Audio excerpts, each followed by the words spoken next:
நமக்கேண்டா இந்த தொல்லையெல்லாம்? தொழிலாளி கட்சி, முதலாளி கட்சி, சாமியார் கட்சி, வேலை. இந்தியாவில் குரோஸ் கணக்கா வச்சுக்கிட்டு இருக்கான் கட்சியை. எல்லா கட்சியும் பிசினஸ்ல பூந்துட்டான். பிளகார்ட் வேற ஒண்ணுக்கு லாயக்கில்லை.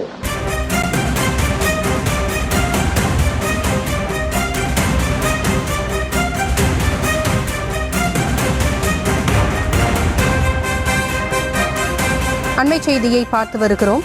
தமிழ்நாடு சட்டம் ஒழுங்கு ஏடிஜிபியிடம் தவைக்க தலைவர் விஜய் புகார் மனு அளித்திருப்பதாக தகவல் வெளியாகி இருக்கிறது. இது தொடர்பான அண்மை செய்தியை பார்த்து வருகிறோம். தமிழ்நாடு சட்டம் ஒழுங்கு ஏடிஜிபியிடம் தவைக்க தலைவர் விஜய் புகார் மனு அளித்திருப்பதாக அண்மை தகவல் கிடைக்கப்பட்டிருக்கிறது. தமிழ்நாடு சட்டம் ஒழுங்கு ஏடிஜிபியிடம் தவைக்க தலைவர் விஜய் புகார் மனு அளித்திருக்கிறார். அது தொடர்பான அண்மை செய்தியை பார்த்து வருகிறோம். தளபதியின் மனதில் குடியிருக்கும் நண்பா, நண்பீஸ், உங்களுக்கு தான் இந்த வீடியோ, உங்களுக்கு தான் இந்த பதிவு. நேற்று தமிழகமே அதிர்ந்துச்சு. பத்திரிக்காரங்க, டிவிக்காரங்கெல்லாம் என்ன நடக்க போகுதுன்னு சொல்லி அப்படி எல்லாரும் ஒரே கூட்டமாக மயிலாப்பூர் டிஜிபி ஆஃபீஸ் நோக்கி படையெடுத்து ஓடிட்டாங்க. விஜய், டிவிக்கு விஜய் என்ன பண்ண போகிறாரு? டிஜிபி ஆஃபீஸுக்கு கிளம்பி, வீட்டிலேருந்து கிளம்பி நேர டிஜிபி ஆஃபீஸுக்கு காரில் கிளம்பிட்டார். இங்கே இருந்து வழக்கமாக என்ன செய்வாங்க, அவர் வீட்டிலேருந்து கிளம்பினோடனே பெரிய படையே கூட போய் கடைசி வரைக்கும் வீட்டுக்குள்ளே அவர் போகுந்தனி இந்த டிவி சேனல்ஸ் எல்லாம் அவர் விடாமல் ஃபாலோ பண்ணி ஒரு வழி பண்ணுவாங்க. ஆனால் இந்த தடவை என்னாச்சு தெரியல, ஒருத்தரையும் காணலை. இவர் சொல்லாமல் கொள்ளாமல் கிளம்பிட்டார். இவர் கிளம்பி டிஜிபி ஆஃபீஸ்க்குள்ளே போன போது தான் தெரியும் எல்லாத்துக்கும் ஏதோ பெருசாக நடக்க போகுதுன்னு சொல்லி தமிழ்நாடு பத்திரிகை துறையும் டிவி சேனல்ஸும் கலங்கிட்டாங்க. தமிழக மக்கள் எல்லாம் ஆச்சரியக்குறியோட என்ன நடக்க போகுது, இவர் என்ன செய்ய போகிறாருன்னே தெரியலையே. முதல்ல தமிழ்நாட்டு மக்களுடைய மனதெல்லாம் குடியிருக்கக்கூடிய விஜய் என்ன பண்ண போகிறான்னு எல்லாரும் எதிர்பார்த்துட்டு இருக்கும்போது போய் நேர டிஜிபி ரூமில் போய் உட்கார்ந்து டபால்னு ஒரு புகாரை நீட்டினார். டிஜிபி ஐயா அந்த புகாரை வாங்கி, என்ன இவ்வளோ பெரிய மனுஷன் வந்திருக்கார, வராத மனுஷன் முதல்ல தேடி வந்திருக்கிறாரு அப்படின்னு அவருக்கு பணிவாக அவருக்கு எல்லா வசதியும் பண்ணி கொடுத்துட்டு அந்த புகாரை வாங்கி படித்து பார்த்தார்.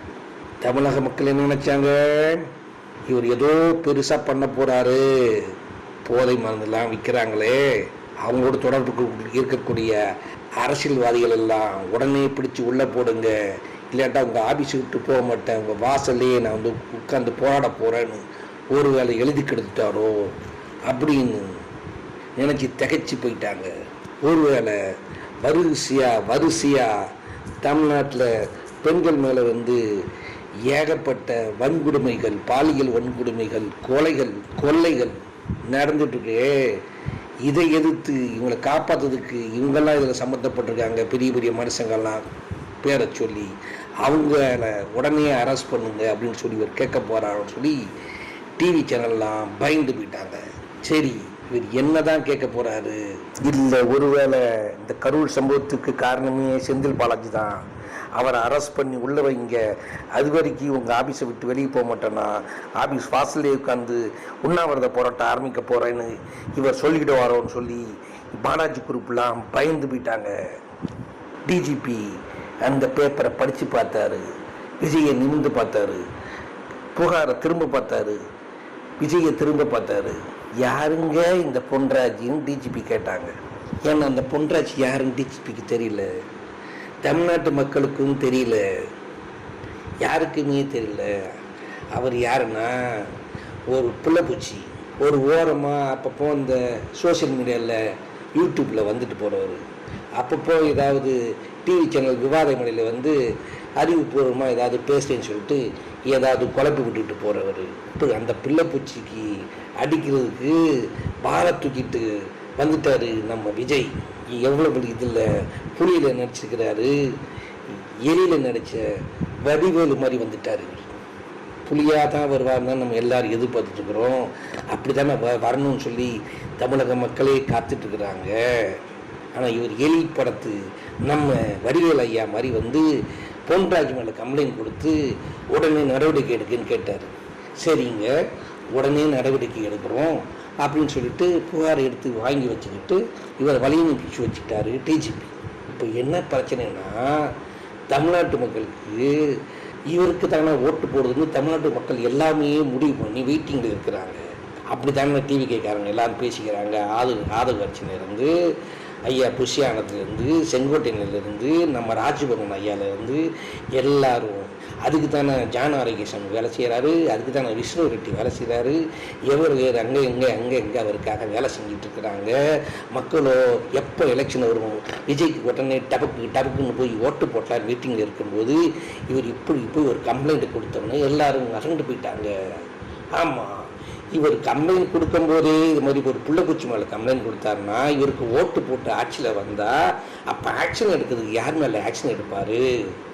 இந்த போதை மருந்துக்கெல்லாம் சம்மந்தப்பட்ட அரசியல்வாதிகளாக இருக்காங்களே அவர் மேலே அவங்க மேலே ஆட்சி எடுப்பாரா?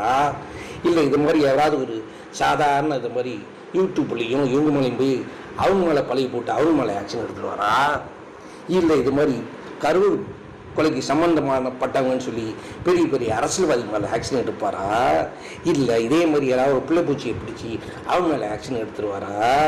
இல்லை பெண்கள் பாலியல் கொடுமை, பெண்கள் கொலைகள் நாடு முழுக்க நடக்கிற எல்லாத்துக்கும் காரணம் இந்த அரசியல்வாதி தான், அந்த அரசியல்வாதி தான் சொல்லி அந்த மாதிரி பெரிய அரசியல்வாதி மேலே ஆக்ஷன் எடுப்பாரா? இல்லை இது மாதிரி ஒரு பிள்ளைப்பூச்சியை பிடிச்சி இது மாதிரி யூடியூப் சேனல்லையும் விவாத மொழியில் பங்கு போகிற இவன் தான் காரணம்னு சொல்லி அவங்க மேலே ஆக்ஷன் எடுப்பாங்களான்னு சொல்லி இப்போ ஒரே குழப்பம் போச்சு மக்கள். இப்போ என்ன செய்யலாம்? அப்போனா இப்போ யாரை நம்பி ஓட்டு போடுறது? விஜய் கட்சியில் விஜய் தானே நம்பணும். இப்போ யாரை புஷ்யானந்தை நம்பி ஓட்டு போடவா, ஆதவர்ச்சனை நம்பி ஓட்ட போடவா, செங்கோட்டையனை நம்பி ஓட்டு போடவா, இல்லை நம்ம ஐயா ராஜ்மோகனை நம்பி ஓட்ட போடவா, இல்லை வின்சென்ட் ஆரோக்கியசாமி நம்பி ஓட்டு போடவா, இல்லை விஷ்ணு ரெட்டியை நம்பி ஓட்டு போடவா? இது மாதிரி அவங்க கட்சியில் யார் இருக்கிறாங்கன்னு தேடி பார்க்குறாங்க. யாரை நம்பி விஜயை விஜய் விட்டோம்னா அது யாரை நம்பி ஓட்டு போடலான்னு சொல்லி ஒரே குழப்படியாக போச்சு மக்களுக்கு. இப்போ இவருக்கு யார் இது மாதிரிலாம் ஐடியா கொடுக்குறாங்க? யார் இது மாதிரிலாம் இவர் ஒரு வழியாக கூடையே இருந்துட்டு யார் குழி பறிக்கிறாங்க? பெருசாக டிவியில் நியூஸ் வரங்கிறதுக்காக டகானு தளபதியை ஏற்றி காரில் அனுப்பிச்சு போய் கம்ப்ளைண்ட் கொடுங்க யார் இவங்களை அனுப்பிச்சி விடுறாங்க? ஐயா விஜய். மக்கள் என்ன நினைக்கிறாங்கன்னா, நீங்கள் 1க்கு 2 தடவை உங்களுக்கு சொல்லிக் கொடுக்குறவங்களுக்கு, உங்களுக்கு வழிகாட்டுறவங்களுக்கு காட்டுட்டோம், சொல்கிறத கேளுங்க.